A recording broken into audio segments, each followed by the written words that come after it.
All right, Jon Jones has officially retired from the sport of MMA, which means that last time we saw him out there in Madison Square Garden with that beautiful spinning back kick to the body to knock out Stipe Miocic will be our last memory of Jon Jones as a fighter. And look, I gotta say that I'm thankful that this whole saga is over, not just because I know a lot of people are happy that Tom Aspinall has officially been promoted to the position of undisputed champion rather than just interim heavyweight champion, but the thing that I'm most excited about is this non-stop barrage of comments literally anywhere that has anything to do with MMA, with people saying strip Jon Jones isn't really the GOAT, daily reminder to strip Jon Jones. I'm so glad that all of this is now over. And look, I know this is going to be one of the most unpopular takes about this situation because everywhere I look, it seems like every MMA adjacent content creator has just farmed anti-Jon Jones propaganda, screaming at him that he needs to be stripped, that I can't believe this guy's holding up the division, which I think is a complete and total misrepresentation of the situation. Because look, back when Jon Jones took 3 years off to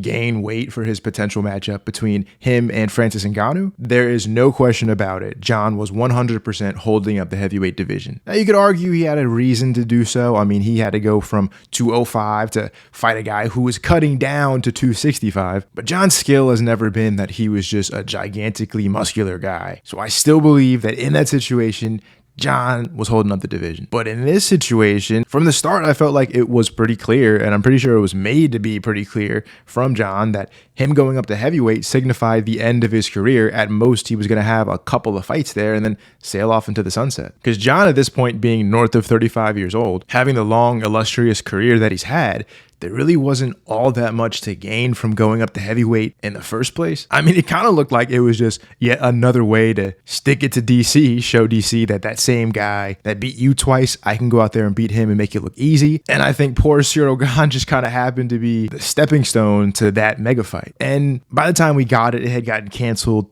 2 separate times, so it got delayed, I think, over a year out. But on paper, if you're an MMA fan, you got to see the light heavyweight GOAT versus the heavyweight GOAT.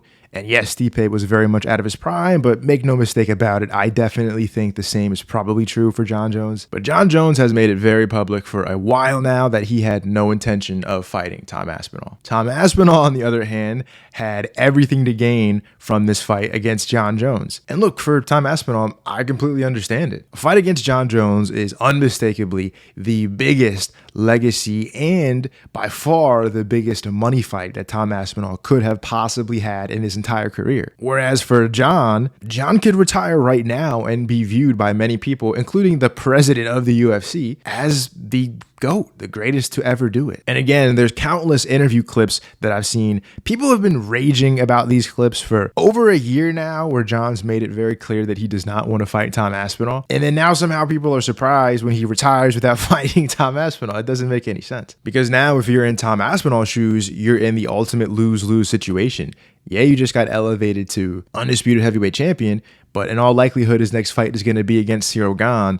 And I just don't see a scenario where Tom goes out there and makes that fight look as easy as Jon did. And then, God forbid, if Tom goes out there and loses, I think the same rabid fan base that was completely on his side and adopted this whole anti-Jon Jones view is going to come railing back at Tom if he ends up losing in his next, or even just a fight in general, out of his next couple. And I think this is the exact kind of lose-lose scenario that Tom Aspinall didn't want to be in. Because if he goes up against Jon Jones and he loses, it's really no harm, no foul. You lost against the guy that many consider to be the greatest of all time. However, if you win, I think in a lot of people's eyes, you are well on your way to taking that title of greatest of all time. But I think the missing link in this whole situation that nobody's really focusing on is Dana White.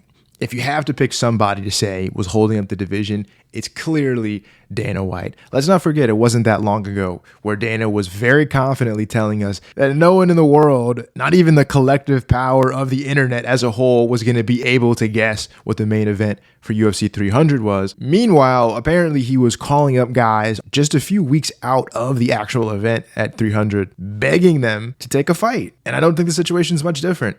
I think that he had promised the fans that this fight was going to happen. He's out here saying 100% certainty. I have zero doubts that this fight's going to happen. Meanwhile, Jon Jones is out in Thailand or whatever, drinking pina coladas on the beach on Instagram Live, telling everyone that he has no plans to fight anytime soon. I think this is just a classic case of Dana doing Dana things, promising something that he cannot deliver and hoping that he can weaponize the fan base and the media to paint a picture to where, look, you either take this fight or I'm going to make sure that upwards of 1 million people are calling you a every single day, which again is exactly what happened. And again, it's hard to blame Dana. I mean, at the end of the day, he's just trying to make the most money, make the biggest fights possible. But if you'd paid any attention to anything that's come out of Jon Jones's mouth over the past 1 to 2 years, it was pretty evident that this fight was just not going to happen. And look, I would have loved to see this fight happen. As a fight fan, this would have been a huge, big time fight, a very entertaining fight. But at the end of the day, so would have Khabib versus Charles Oliveira. That would have been a great fight that we didn't get to see, because everybody has to retire at some point in time. And of course,